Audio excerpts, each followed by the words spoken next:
I don't know. I don't know that. So I'm sure the twos or threes of people out there. I'm an idiot. I didn't. Well, this is the first time I've done this. Sorry to interrupt you. I thought all I had to do was schedule it to go live, and I did. But go ahead. Yeah, Joe and I have been working on some projects for another agency that we can't share. We can't say we did it, and it's like we do it because you need the paycheck, but it fucks you on the back end.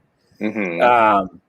So it's a damned if you do, damned if you don't. Years ago, we had a really long-term client we had a retainer with, and it was a PR marketing, experiential marketing company, right?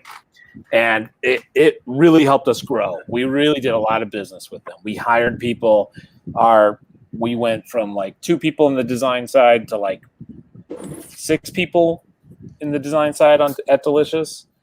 But over the years, after working with them for a couple of years, they realized that it was just cheaper for them to create their own art department at that agency than to keep hiring us freelance, basically.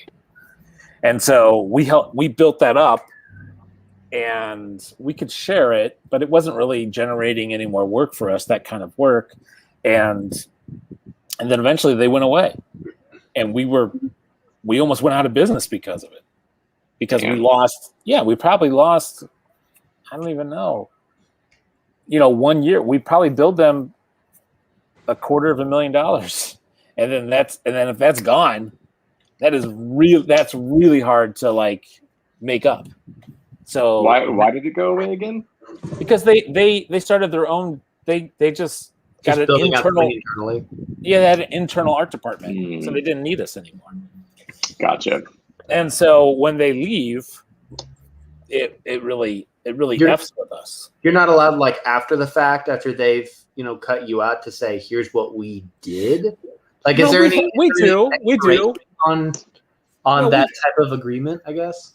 No, we could show that stuff, but it still didn't.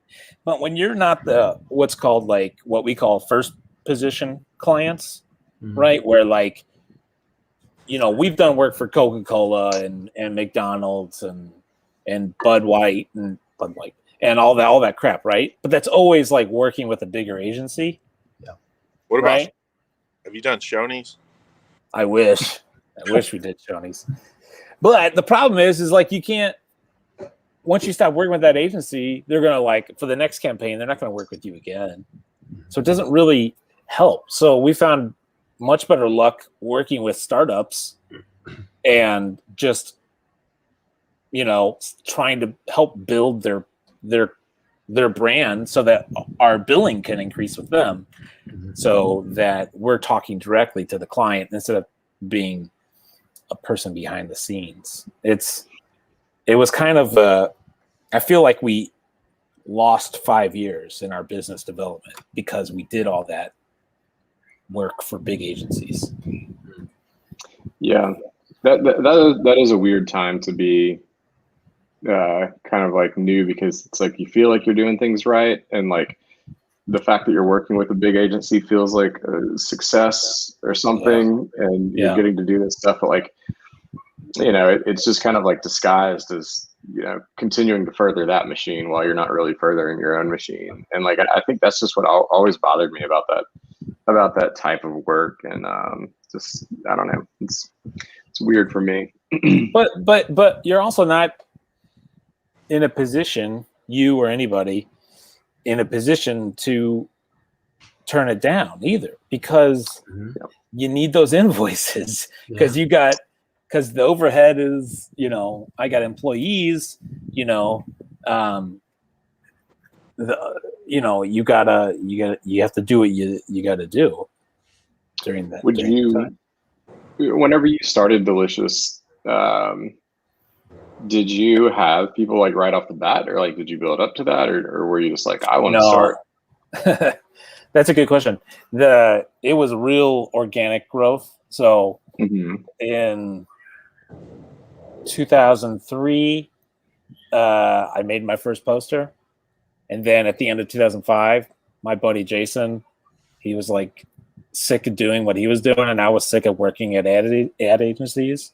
And so I was like, I could take this poster thing and try to turn it into a real business. And so 2006 to 2008, I'd have a day job, and then I would do Delicious at night and the weekends.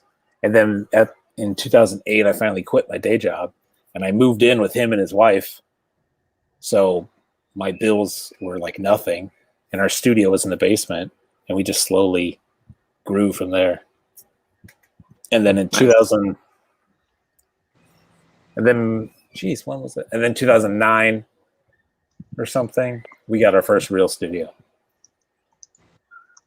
Yeah, that's awesome. Yeah, you know, I feel like a lot of people don't really take that route anymore. I think as time has progressed, we've gotten a lot more fixated on instant gratification and like out of the box businesses, to where like I know people now that'll, you know, go take out like an astronomical loan so they can get a physical space, and so they can hire like 3 or 4 people. But like it's almost more so for the clout than it is for like common sense or logistics, you know, like I think the perception, I've watched the perception of being a big thing or a big deal, you know, tank a lot of small creative places that just like they want to be viewed as like having their shit together, and then, you know, like you look behind it and it's held up by like duct tape and popsicle sticks and you know, six figure, almost 7-figure bank loans. So like 5 years ago, we got a nice studio, a new fancy-ish studio space. We're like, oh, this is going to be awesome. It's got a great address. It's got an awesome conference area. You know, we can host clients. It'll really help our business. It didn't help our business. And then when COVID hit, we all worked from home, and we're like, oh, this actually works just as well. And so we got rid of our big studio space 2 months ago. Yeah, it was like, this is, you know, I'm probably going in the opposite direction of that, because if everything goes as planned, in like 2 weeks we're closing on like a home shop property, and I'm going in the opposite direction because I've already got a building on it. I'm going to put another building up, and I'm just like a little camp. I don't know. It's different when you're actually producing. That makes sense with, you know, equipment and machinery. But if you're working on, you know, a MacBook, you know, you don't need a conference area. You don't need a kitchen, and you know what I mean? Like, I always figured the best business is like doing a web design business, because there's not even paper involved. There's the overhead is your Wi-Fi and your laptop. You know what I mean? Yeah. You don't have to print out a website, cut it up, and mock it up. Like you don't. That's the hard thing that we have with our print shop, is finding the margins, because there's the paper and ink cost and delivery cost and shipping and fuck up cost is crazy. It's so tight. How do you manage that?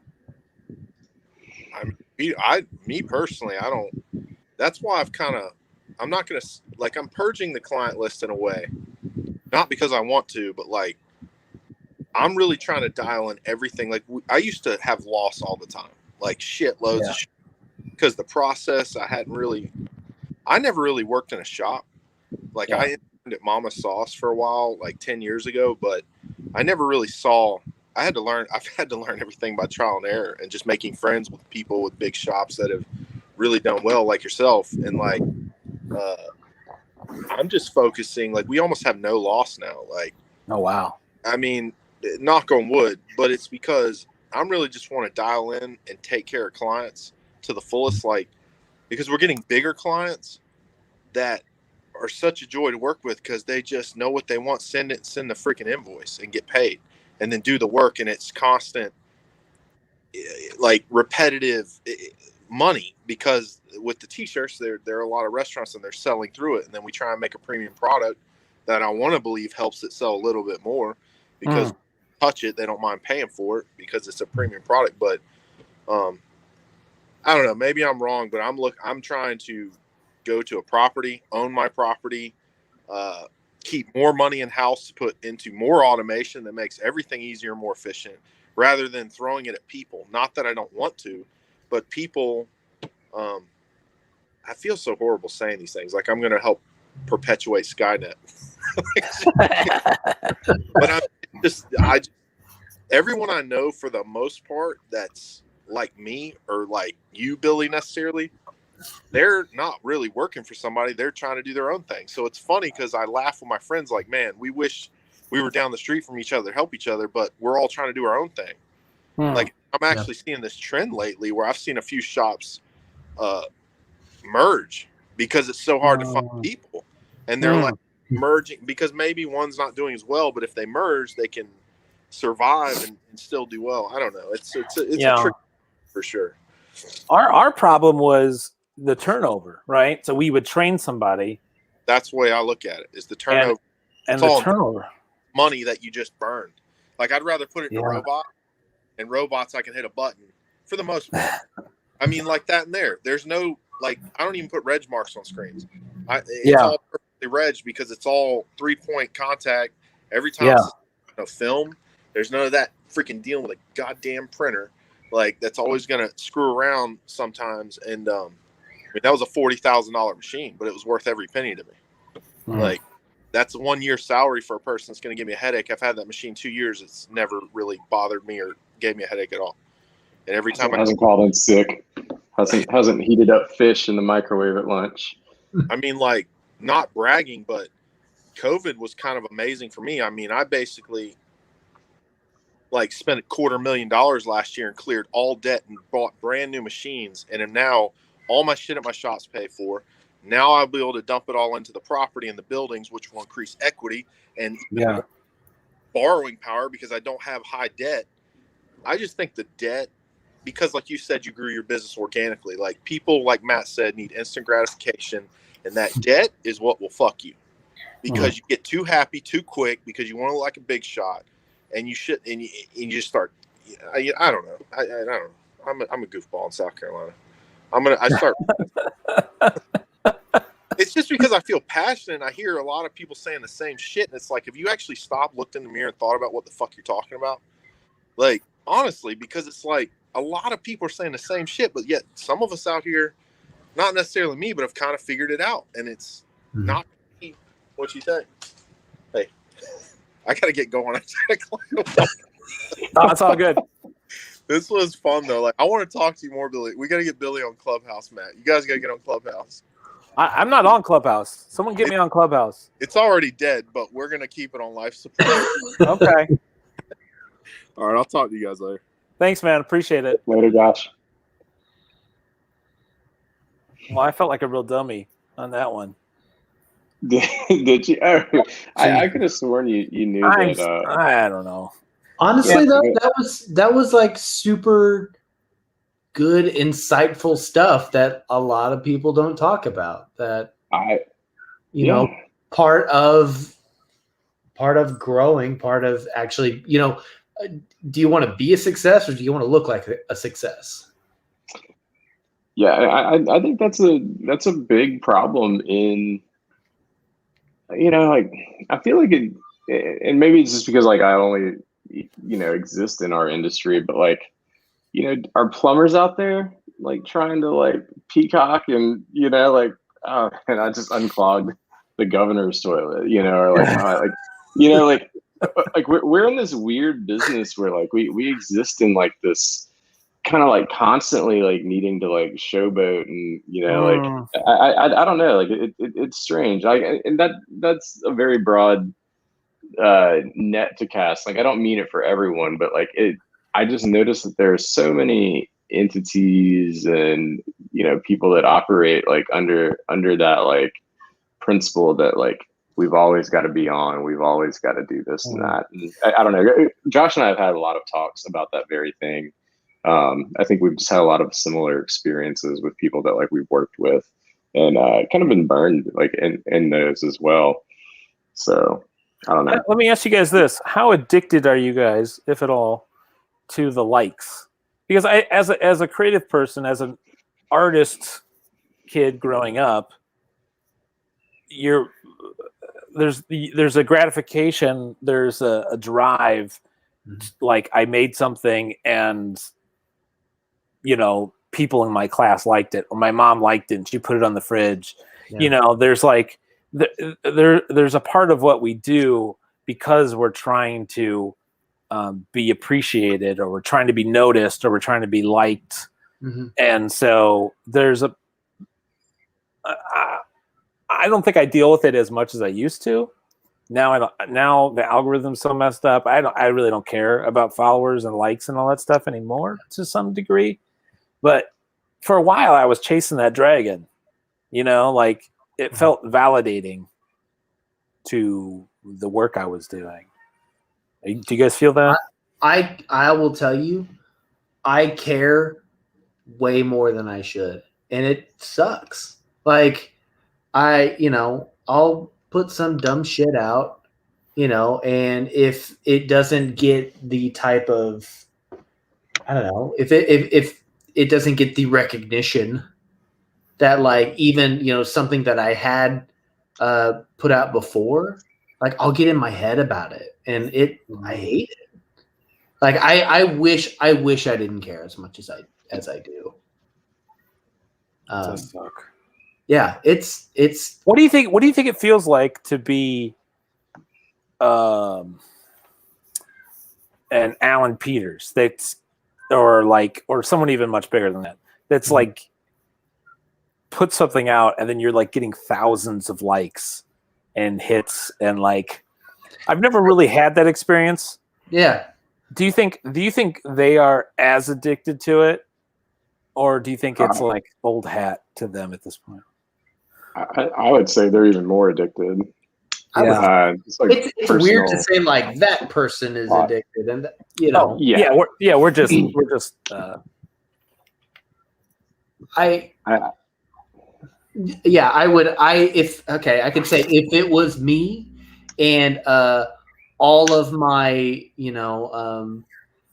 weird shit about likes and followers was validated, it would only feed that, me caring that much more. Sure, but there's this fallacy that if only I had 100,000 followers and they liked any little shit I did, that I would feel happier or more fulfilled.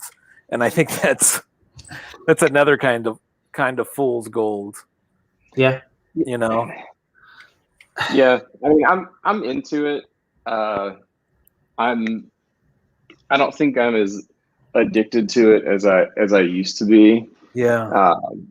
For me, like it's the number one way that I get new business, though.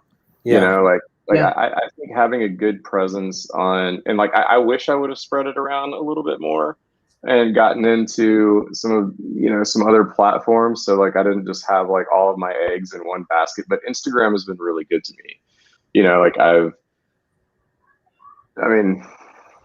I've gotten countless jobs through there. Like I've met, like it's how I met both of you. I've met friends. Like I've formed like relationships with people close to crop. And all of that kind of like I don't know if that would have been the case if like I didn't care as much as I did and build it up to like where it is. It does get to a point where it's almost like a burden a little bit, to where it's like you've got to keep feeding it, because like it does kind of suck whenever like like you'll go look at your insights and be like, oh, 48 people unfollowed me, like last whatever, and you're just like, why? Like, why the fuck did they unfollow me? And like, it doesn't matter. It's probably built to like punish you if you don't feed it every day. Like it's crazy. That's a very scary sentence. It's built to punish you if you don't feed it every day. Like, but I tell myself that like, this is helping me business wise, and to your point, I have met so many people, and I've gotten work through Instagram, but if I'm honest with myself, I'm like, is it worth it for what I'm doing? I don't know. Like, speaking of feeding the beast every day, Matt, you were doing the the type challenge thing, a new letter every day. Yeah. Is that posted somewhere? No, I took it all down. Honestly, took it all down? Kind of, What? What do you mean you took it all down? It kind of goes back to what we're talking about right now, though, and that like the first letter I put up, likes went into the thousands, comments were just like left, and then like middle of the alphabet, like you could just tell like nobody gave a shit anymore. They're just like, okay, like here's another letter. We got it. And we then, got it, dude. Yeah. And then he's on R this week. All right. Like you get to I, and how interesting can the letter I be? Wow, you did. You should at least make one post that has it all together. Well, I used the opportunity as like kind of like an accountability test for myself, because I've been wanting to make a full typeface. Yeah. So I use this as like the kind of like launch pad to do that. So like, and I'm finishing it up this weekend. So hopefully it'll release Monday or Tuesday. And then like I'll put out like the type specimen sheets that'll have it all.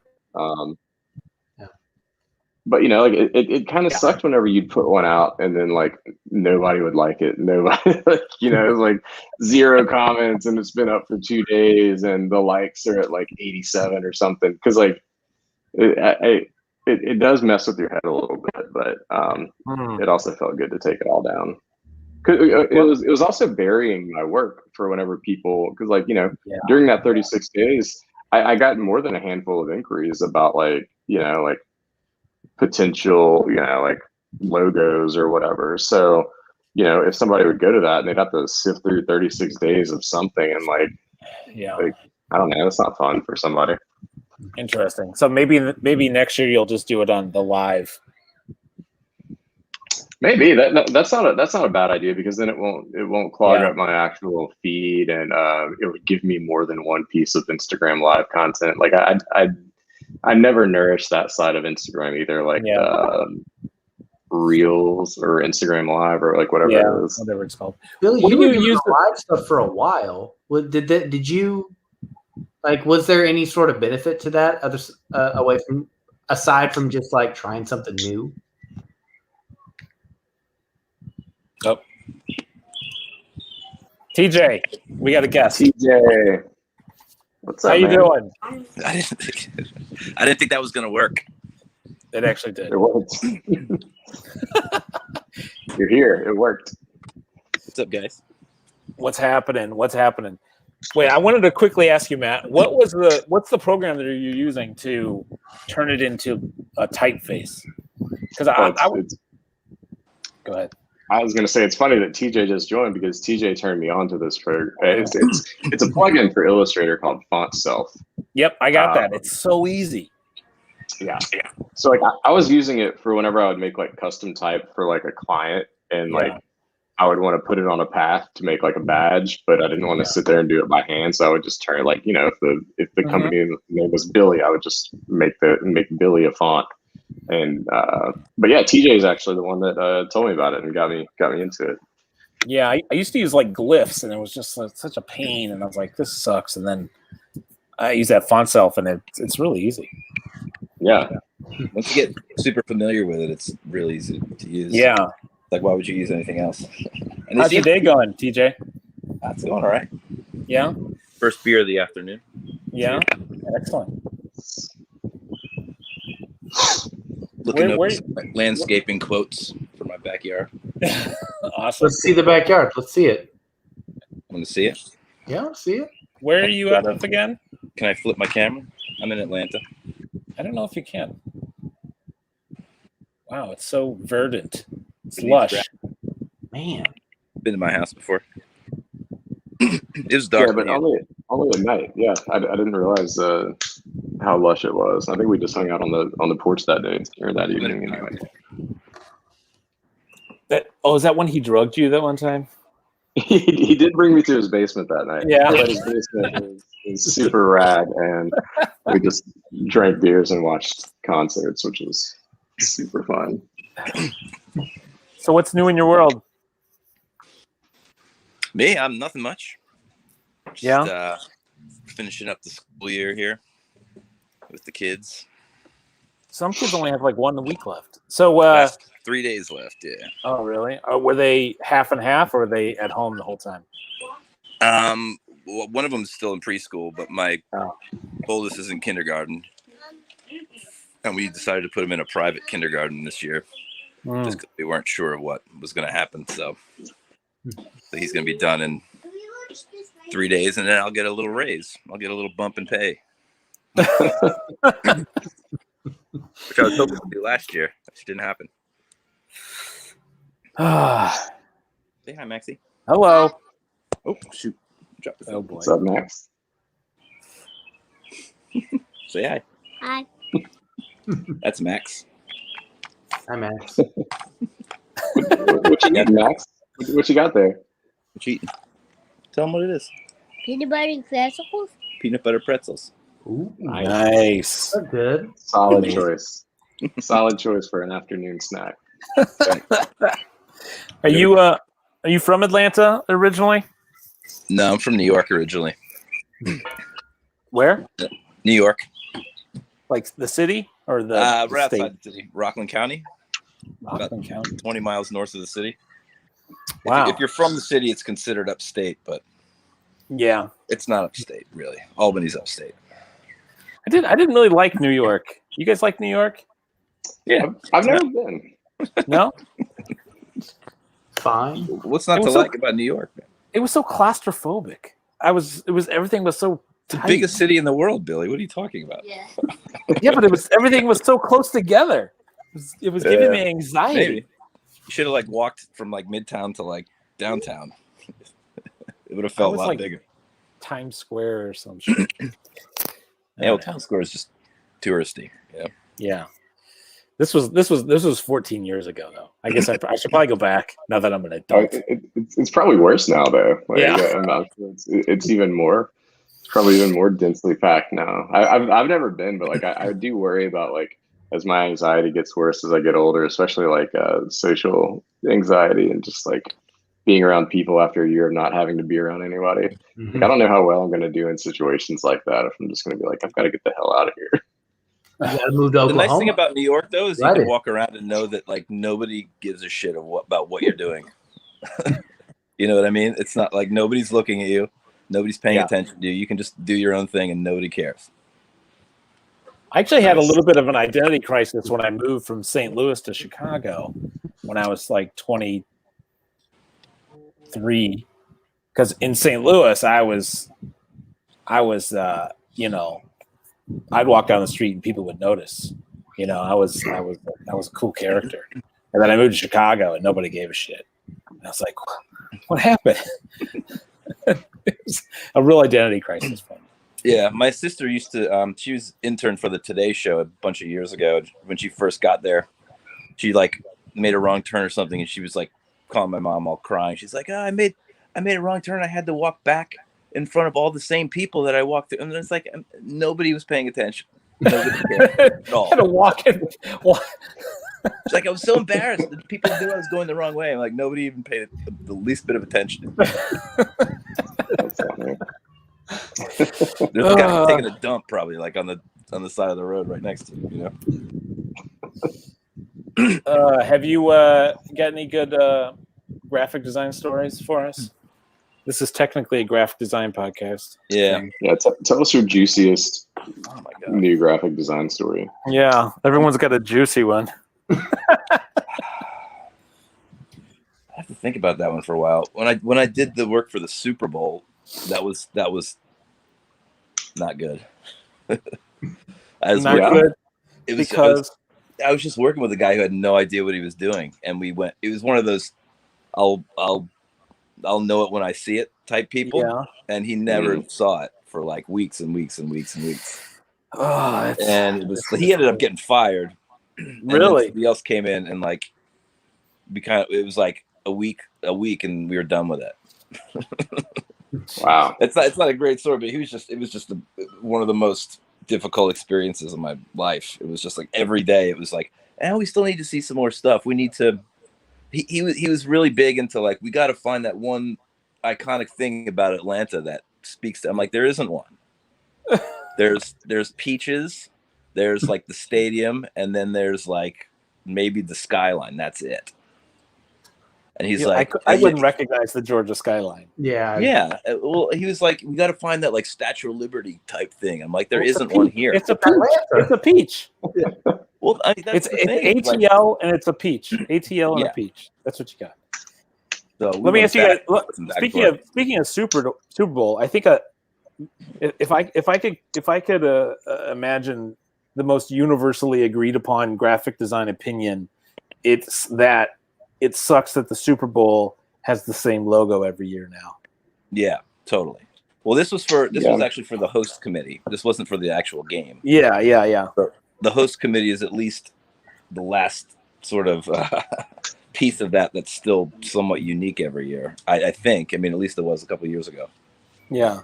But have you been to that stadium there that they got, the new one? Yeah, I've been a few The times. Mercedes, isn't it? Yeah. It looks impressive.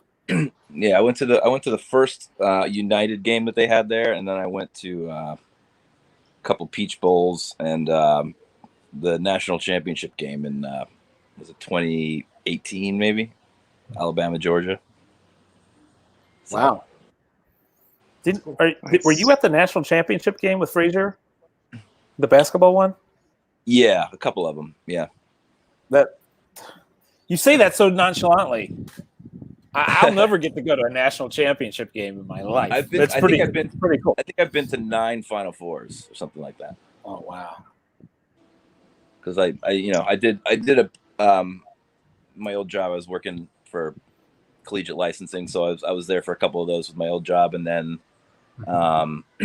with working with Joe, we did 3 or 4. I think three Final Four identities.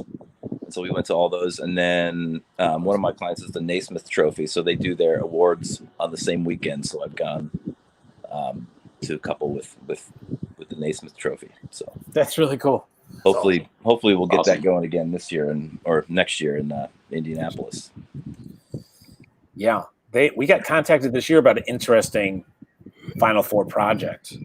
Oh yeah. So like sometimes these companies will call you with the dumbest ideas. Like yeah, they wanted to like for the Final Four where nobody was going to be at, they wanted to do this like murals around Indianapolis, which I guess is an okay idea, but they wanted all these artists to fly in to do this stuff, and it never went through. It was kind of stupid.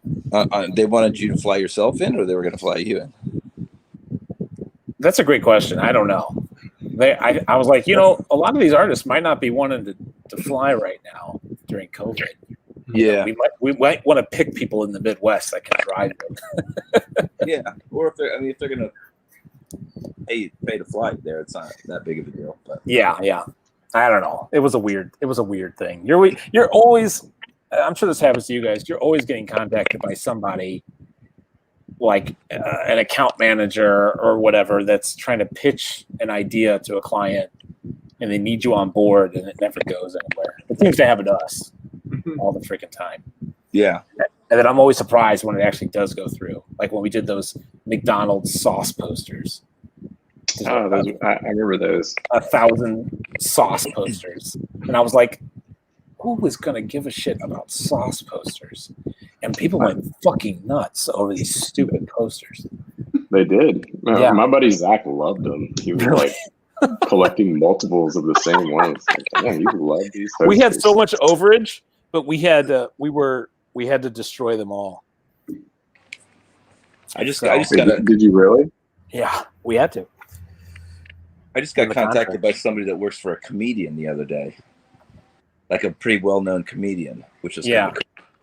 Like I did a Jerry Seinfeld poster once. What? Oh yeah. What are you allowed to say? What comedian? Tom Segura. Tom Segura. Oh, nice. Yeah, Tom Segura's funny. Yeah. What are you gonna do for him? I mean, what do they need? You got to design their CD. He just announced the world tour or something. Oh, nice. So I don't even know if I think they were just looking around for interest in doing it. So that was the last I've heard. Interesting. We'll I was I'm working on my first gig poster right now since COVID. So it's kind Who's of that for? intimidating. It's for the Billy Strings. Have you heard of Oh him? yeah, Bill String. Yeah, he's hot right now. Yeah, he just won a Grammy, so he's Yeah. hot. He's hot commodity. Yeah, so working on a Billy Strings poster. So Cool. that's exciting, but I'm actually slightly intimidated because I haven't done one in so long. I don't know what the fuck I'm doing. Well, there haven't been many gigs around. There've been no gigs. Yeah, that's why we haven't done any.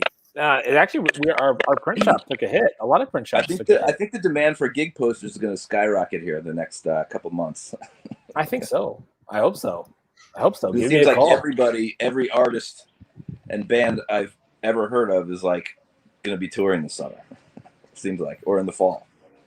Well, they've all run out of money too, so they Yeah. gotta get it going. Yeah, The best people to do posters for is Fish. yeah. I just got my Fish tickets today. Really? We've scored two pit tickets to Alpharetta today off of Ticketmaster. Nice. Is that the Saturday or Sunday night? Are you going to three both fish nights? posters? Saturday. Yeah. Matt, are you a fish head? I took Matt to his first. Matt, are you a show a couple of years fish ago. head? Really? Yeah. Well, no, I've listened to Fish I've listened to and been a fan of Fish for 22 years. I can't say I'm as big of a Fish fan as TJ because I never saw them live during that time until like a few years ago. But yeah, I've always been a fan. Matt and I took a little road trip. What was that? That was like 3 years ago, I guess, 2 or 3 years ago. Yeah, Up to Nashville. I'm out of Nashville for a night. It was a good time. We were supposed to see him at Piedmont last year. Right. I was going to go in for that, but I still think I might just go ahead and get tickets to that Alpharetta show if they're around, and I'll just stay in Georgia for like a month. But yeah, we'll save your money now because they're all going to be on StubHub for like the dollars. Yeah, I can imagine. I think the I'll keep concert scene is going to be ravenous.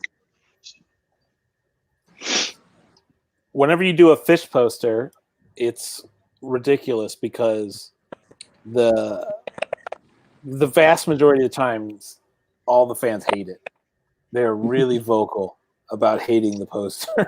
Where are you finding this feedback? Because so what happens is wanted to read stuff like that. The Fish on their Facebook page. There's a Fish. What is it called?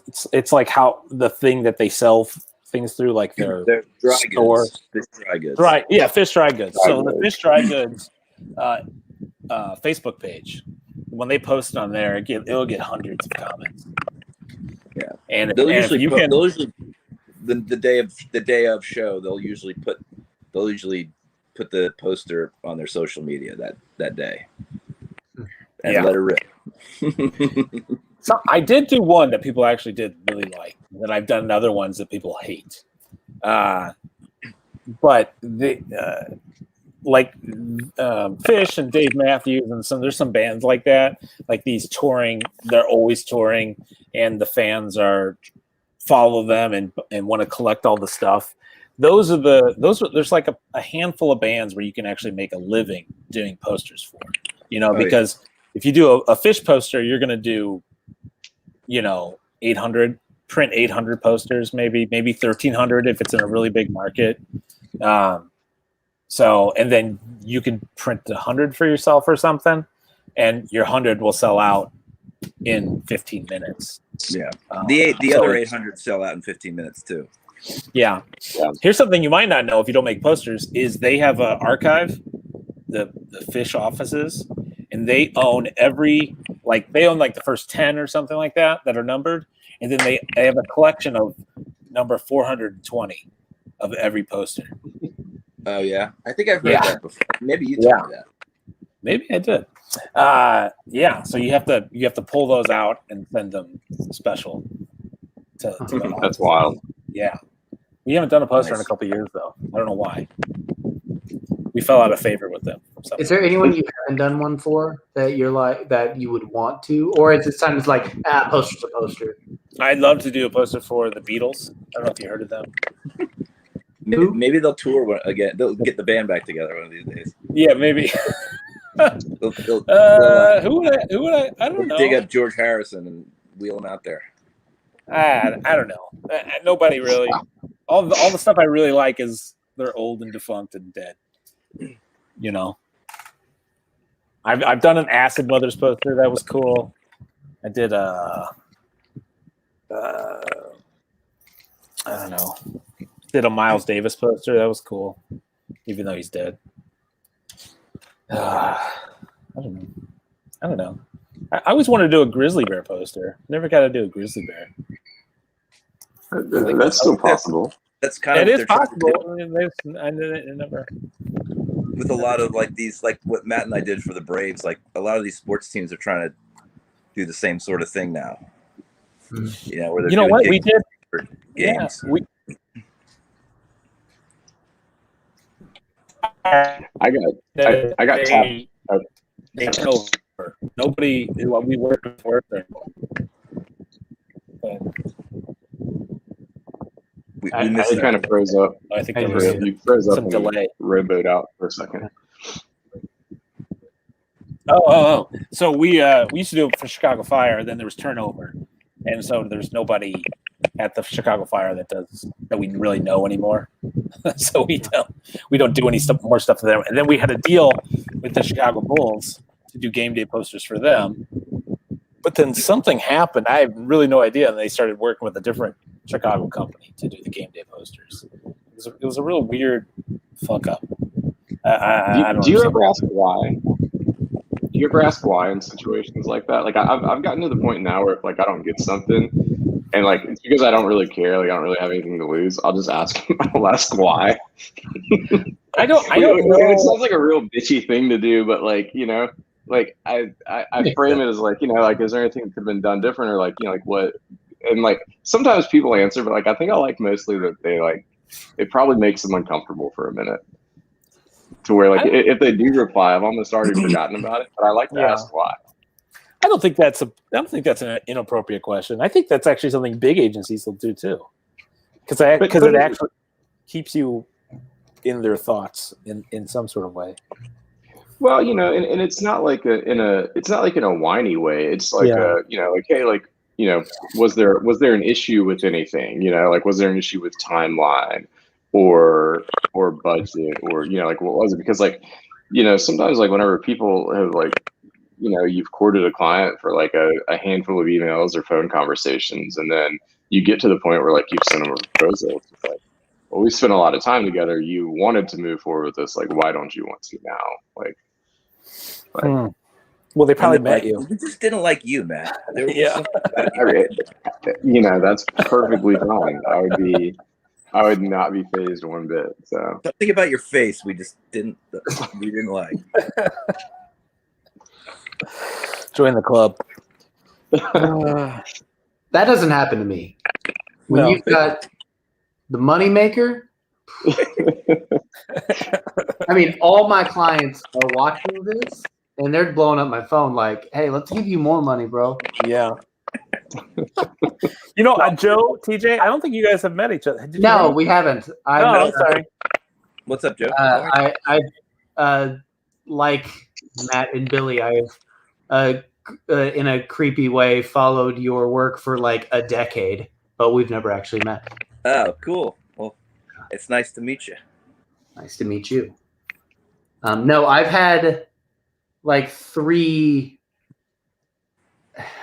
I wouldn't call them clients. I've had like 3 projects just like ghost me in like the last month or something. And it's so weird. Yeah, it sucks. You get to the point where you're like, is my email working? Or am I like, did I say something? Or yeah. Well, you have all that weird racist stuff in your email signouts. All the what?